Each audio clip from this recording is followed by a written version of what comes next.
સતગુરુ નીતિન સાહેબ આ સત્સંગમાં સમજાવી રહ્યા છે. વાણી છે, બિન સતગુરુ નર ફિરત ભૂલાના, કેહરી સૂત એક લાયા ગડરિયા, પાલ પોસ તેહી કિન્હા સયાના, કરત આનંદ ફિરત અજયન સંગ, आपन मर्म उन नहीं जाना.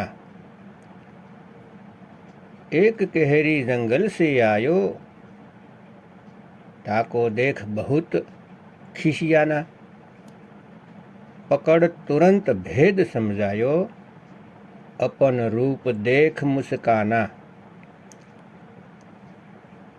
અહીં સાહેબે ક્લિયર કરી દીધું કે સતગુરુ વગર માણસ ભટકતો જ રહે છે. કેમ કે સતગુરુ વગર સત્યની ખબર જ નથી પડતી. કેમ કે સત્ય આ આંખોથી નથી દેખાતું, એટલે એને કોઈ નથી ગોતી શકતું.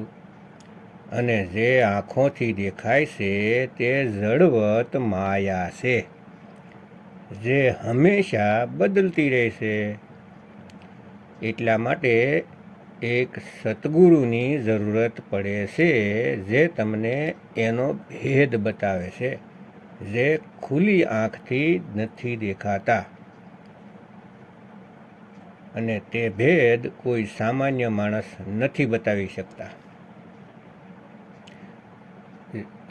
કોઈ પણ આવીને ગુરુ બની બેસી ગયા અને ભેદ બતાવવા લાગ્યા, નહીં ભક્તો નહીં.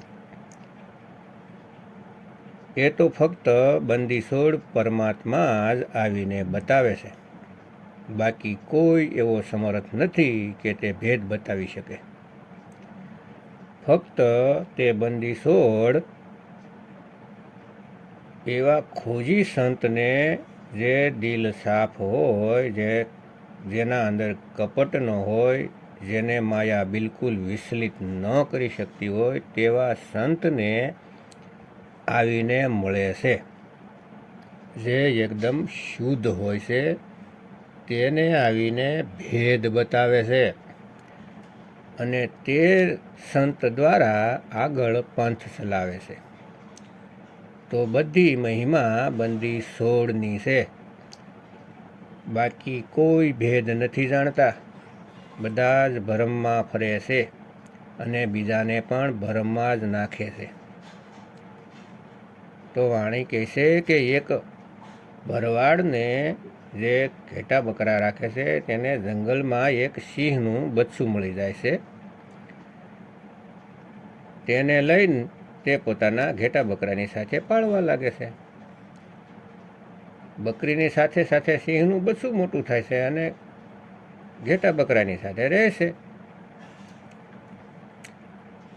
હવે બકરીની સાથે રહેવાને લીધે તે પોતાને બકરી સમજે છે, પોતાના રૂપને નથી જાણતો અને એની સાથે સાથે ઘાસ ખાવા લાગે છે. પણ જ્યારે બીજો સિંહ જંગલમાંથી આવે છે અને તે જુએ છે કે સિંહ ઘેટા બકરાની સાથે બેઠો છે, આવું કેમ થઈ શકે? આવું કેમ થયું કે સિંહ અને બકરીની દોસ્તી થઈ જાય? આ સિંહ બકરી સાથે કેમ ઘાસ ખાય છે?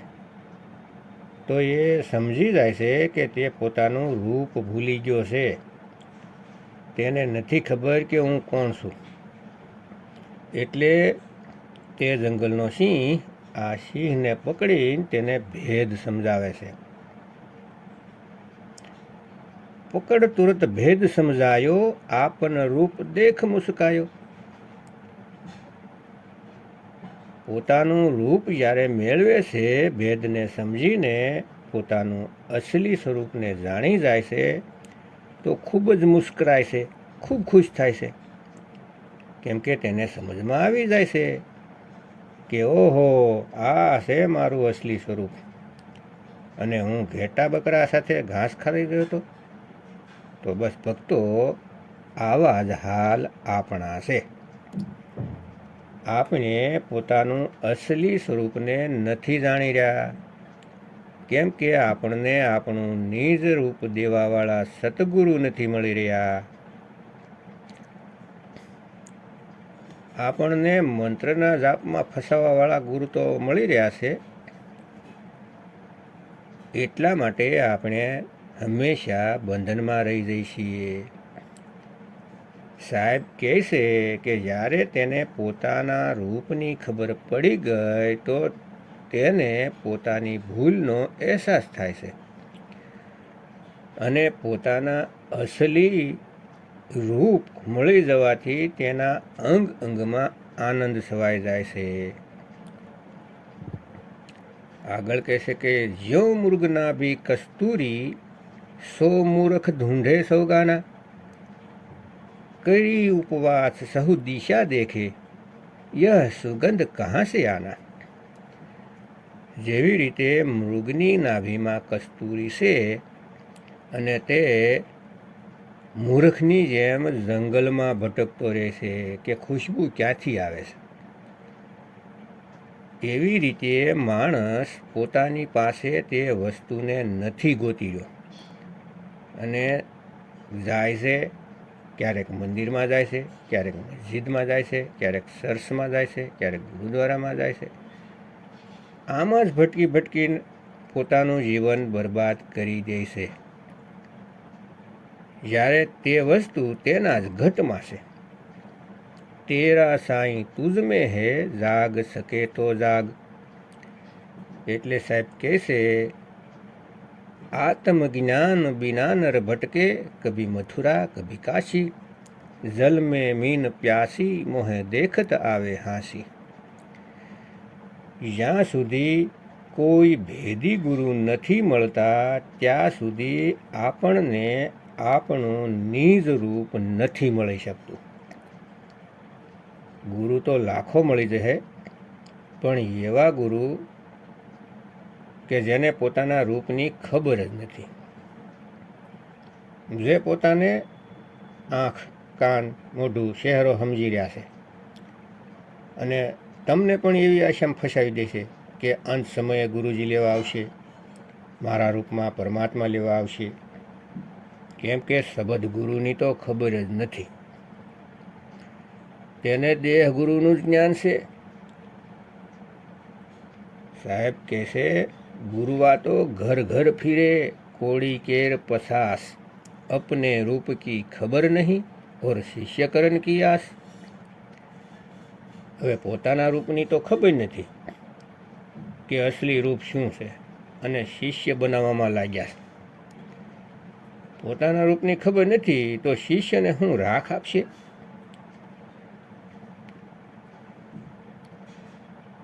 કોઈ રૂપ નથી લખાવી શકતું. જે સ્વયં પોતાના રૂપને નથી જાણતા એવા કોઈ રૂપ નથી લખાવી શકતા. એટલે સાહેબ કહે છે, આપન રૂપ દેખ મુસ્કાયા. પોતાનું જ રૂપ જોઈને ખુશ થવાનું છે ભક્તો. જોવાનો મતલબ અરીસાને સામે ઊભા રહી ગયા ને જોયું એમ નથી. પોતે પોતાને જાણી લેવા, ઓળખી લેવા. ત્યારે તમને સમજમાં આવશે કે મારાથી અલગ બીજું કાંઈ નથી. જે કાંઈ પણ છે તે હું છું. હમ હૈ શબ્દ, શબ્દ હમ માહી, और हमसे ભિન્ન और कुछ નહીં. આપણાથી જે કાંઈ અલગ છે તે બધો ભરમ છે, માયાજાળ છે. ફક્ત આપણે સત્ય છીએ. જો તું સો હમ. જેવા સાહેબ એવા જ આપણે. જેવી રીતે કબીર સાહેબ પોતાના નિજ સ્વરૂપમાં રહે છે, એવી જ રીતે આપણે પણ નિજ સ્વરૂપમાં રહેવાનું છે. આને જ મુક્તિ કહેવાય છે. જ્યાં સુધી દેહમાં રહેશું, નિરાકારમાં રહેશું, ત્યાં સુધી આપણે બંધનમાં છીએ. જ્યારે આપણે આપણા નિજ સ્વરૂપમાં રહીશું તો મુક્ત છીએ. આપણે ક્યાંય આવવા જવા નહીં પડે. અરે ના કહી આના ના કહી જાના, આપે મેં આપ સમાના. સાહેબ કહેશે કે સોહંગ તત્વ સાર હે ભાઈ. સોહંગ તત્વ જ સાર છે, તેને સમજી લ્યો કે તે છે હું. તેને જપવાનું નથી. શ્વાસોમાં કહે છે શ્વાસ લે તો સો, શ્વાસ છોડ્યા તો હંગ. એને જપવાનું નથી એમ. અને જે જપે છે તેના માટે તો સાહેબ કહે છે કે જો જન હોંગે જોહરી, રતન લેંગે બિલગાય. સોહંગ સોહંગ જપી મુવા, મિથ્યા જન્મ ગવાય. તેનો જન્મ તો મિથ્યા જાહે, ફોગટ જાહે. એટલા માટે વિચાર કરો કે સોહમની પ્રાપ્તિ કરવી છે કે પછી સોહંગનો જાપ કરવો છે. આગળ કહે છે અર્ધ ઉર્ધ બીસ લગન લગી હે, ઉલ્ટી સાલ સહજ હમ જાના. કહે કબીર સુનો ભાઈ સાધો, સકે રૂપ નહીં જાય બખાના. ના તો અર્ધમાં ના તો ઉર્ધમાં, બંનેની વચ્ચે લગની લાગેલી છે. બિલકુલ વચ્ચે સુરતીને રાખવાની છે. ના નીચે જવાનું છે ના ઉપર જવાનું છે. બંનેની મધ્યમાં રહી જવાનું છે. સુરતીને ઉલટાવીને સહજ અવસ્થામાં ટકી જવાનું છે. જ્યાં આત્મદેવ સહજ રૂપમાં સ્થિત છે તે આવતા જતા નથી. તેમાં સુરતીને ઘુમાવીને લગાવી દેવાની છે. સાહેબ કહે છે કે તે રૂપને કોઈ વર્ણવી નથી શકતું, કેમ કે તે બોલવા સાંભળવાથી ન્યારા છે. તેને તો ફક્ત મહેસૂસ કરી શકાય છે. તેને કોઈ બતાવી નથી શકતું બોલીને, કોઈ નહીં. ફક્ત મહેસૂસ કરાય છે. પણ આજના ગુરુ બધા જ આત્માની તો વાત કરશે કે આત્મા સિવાય કાંઈ નથી. પણ તેઓ પોતાના ગુરુની મૂર્તિને નવડાવશે, સાફસૂફ કરશે, તિલક લગાવે છે, ભોગ લગાવે છે. ખબર નથી પડતી તેમનો વિવેક ક્યાં ચાલ્યો જાય છે. ગુરુનો ફોટો સામે આવવાથી, અરે ભાઈ તે જળ વસ્તુ છે, ચેતન નથી. જળ અને ચેતનમાં શું ફરક છે એટલો પણ વિવેક નથી રાખતા તો શિષ્યને શું સમજાવશે. વાતું તો મોટી મોટી કરશે કે જળને નથી પૂંજવાની, ચેતનને જ પૂંજવાના છે. અને જ્યારે સ્ટેજ ઉપર આવે એટલે તે ખુદ ખુરશીને માથું નમાવે. અને પૂછવામાં આવે કે કેમ તમે ત્યાં માથું ઝુકાવ્યું, તો કહેશે કે અમારો ભાવ છે. અમારા ગુરુજી આ ગાદી ઉપર બેસતા હતા એટલે હું ત્યાં માથું નમાવું છું. અરે ભાઈ, લોકો મંદિરમાં માથું નમાવે છે તો તેનો પણ ભાવ હોય છે. તમે બંને જળને જ માથું નમાવો છો તો જ્ઞાની કોણ છે? કોણ કોને સમજાવે? બધા ગાડરિયા પરવામાં હાલ્યા જાય કે જે થાય છે થવા દો, અને ગુરુ થઈને બેઠા છે. બોલે છે જળની પૂજા નથી કરવાની અને પોતે જ માથું નમાવે છે જળને. તો દુઃખ થાય છે કે આ લોકોની બુદ્ધિ ક્યાં ગઈ. પરંતુ ભક્તો, તમારે ભ્રમિત નથી થવાનું. તમારે ફક્ત શબ્દની સાધના કરવાની છે.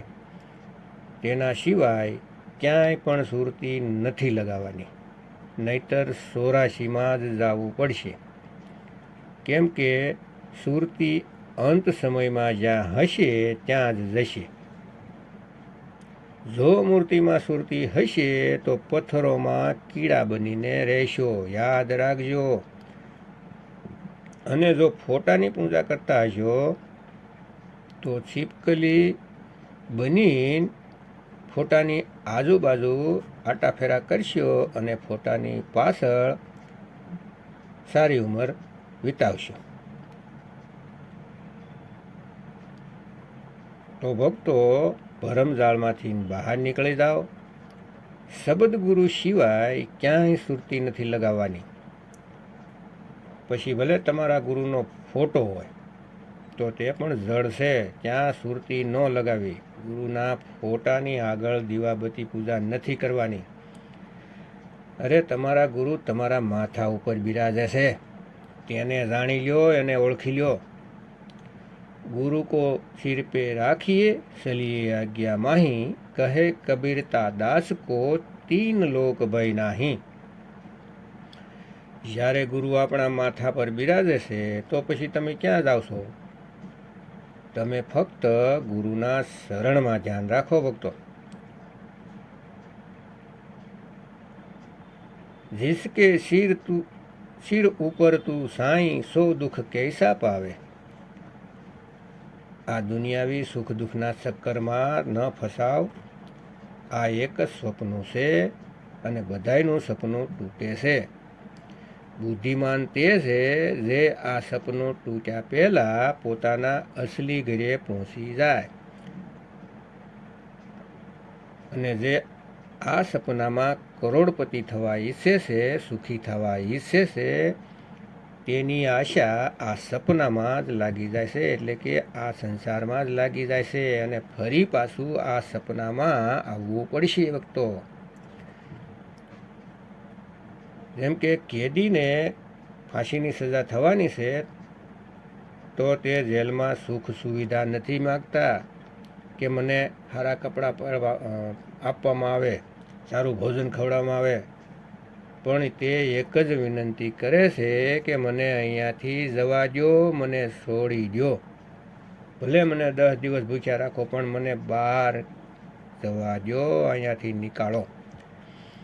એવી રીતે આપણે આ દુનિયામાં નીકળવા સિવાય કાંઈ નથી માંગવાનું. સાહેબ કહે છે કે નામ જપત કોઢી ભલા, સુઈ સુઈ ગિરતા જામ, वो कंसन देह किस काम की, जिस मुख नाही राम. જો તમારી પાસે સાસુ નામ છે અને તમને કોઢ થઈ જાય તો પણ તમે ફાયદામાં છો, કેમ કે તે સત્ય નામ જાણે છે. એટલા માટે દુનિયાવી વસ્તુ નથી માંગવાની, ફક્ત મુક્તિ માંગવાની છે.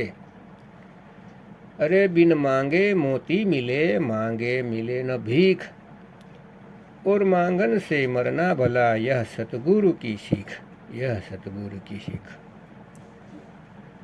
ગુરુવાણીમાં પણ કહે છે, બિન બોલિયા સબ કુછ જાણદા, કિસ આગે કીજીએ અરદાસ.